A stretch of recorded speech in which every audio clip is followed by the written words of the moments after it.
Line of control पर पाकिस्तान की नापाक हरकत लगातार जारी है। एक के बाद एक पाकिस्तान की नापाक हरकतों से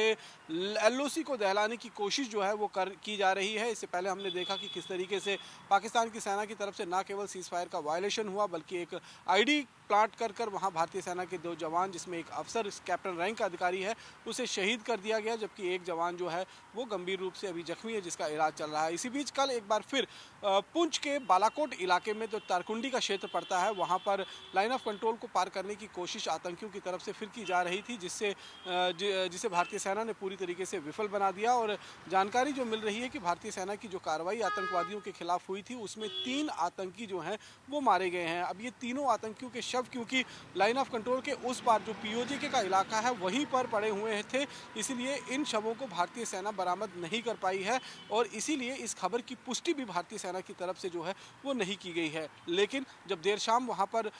इस आतंकी घुसपैठ को रोकने के बाद, विफल बनाने के बाद, जब वहां सर्च ऑपरेशन चलाया गया तो वहां पर बड़े पैमाने पर हथियार और गोला बारूद का जखीरा जो है वो बरामद किया गया है, जिसमें anti tank mine, personal mine और तमाम तरीके के जो रस्सियां और बाकी साजो सामान, खाने पीने की वस्तुएं जो हैं वो वहां पर मिली है, जो इस बात की तस्दीक करती है कि यहाँ पर जम्मू कश्मीर के अंदर पाकिस्तान की तरफ से एक बार फिर घुसपैठ की कोशिश हो रही थी, जिसे भारतीय सेना ने विफल बना दिया है। पिछले दिनों भी हमने देखा कि एक के बाद एक आतंकी घटनाओं को अंजाम देने की कोशिश जो है वो लाइन ऑफ कंट्रोल पर की गई है। दरअसल पाकिस्तान इस समय गर्मियाँ शुरू होने से पहले ही जम्मू कश्मीर में बड़ी तादाद में आतंकियों की घुसपैठ करवाना चाहता है। साथ ही साथ में जो लाइन ऑफ कंट्रोल के इलाके में आतंकियों की घुसपैठ को रोकने के लिए भारतीय सेना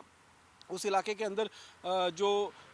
सेना पेट्रोलिंग करती है, उन पेट्रोल पार्टीज को भी निशाना बनाने की कोशिश कर रही है। 2 से 3 ऐसी घटनाएं हो चुकी हैं। राजौरी में इन्फिल्ट्रेशन अटेम्प्ट को फाइल जब किया गया तो पाकिस्तान की तरफ से स्नाइपिंग की घटना को अंजाम देते हुए भारतीय सेना के एक जवान को जख्मी कर दिया गया। वहीं दूसरी तरफ अगर हम देखें तो लगातार जम्मू कश्मीर के अंदर आतंकियों की घुसपैठ कराने के लिए पाकिस्तान जो है वो आमादा है और इसके लिए तमाम तरीके के तिकड़मे जो है वो लगाने की कोशिश जो है वो पाकिस्तान की तरफ से की जा रही है। दरअसल पाकिस्तान के अंदर जो अंदरूनी हालात बने हुए हैं, उन अंदरूनी हालात से वहाँ की आम आवाम, वहाँ की आम जनता का ध्यान भटकाने के लिए, अटेंशन डाइवर्ट करने के लिए इस तरीके की घटनाओं को पाकिस्तान अंजाम देने की कोशिश कर रहा है, क्योंकि पाकिस्तान जानता है कि जब तक जम्मू कश्मीर के साथ तो लगता हुआ पाकिस्तान की बॉर्डर यानी कि जो पीओजे का बॉर्डर है, उसमें जब तक कोई हलचल नहीं होगी तो पाकिस्तान की जनता का अटेंशन जो है वो वहाँ के अंदरूनी हालात से भटकेगा नहीं, वहाँ से अटेंशन डाइवर्ट नहीं होगा। इन्हीं चीज़ों को ध्यान में रखते हुए पाकिस्तान की सेना, पाकिस्तान की सरकार, पाकिस्तान की आईएसआई इस समय कश्मीर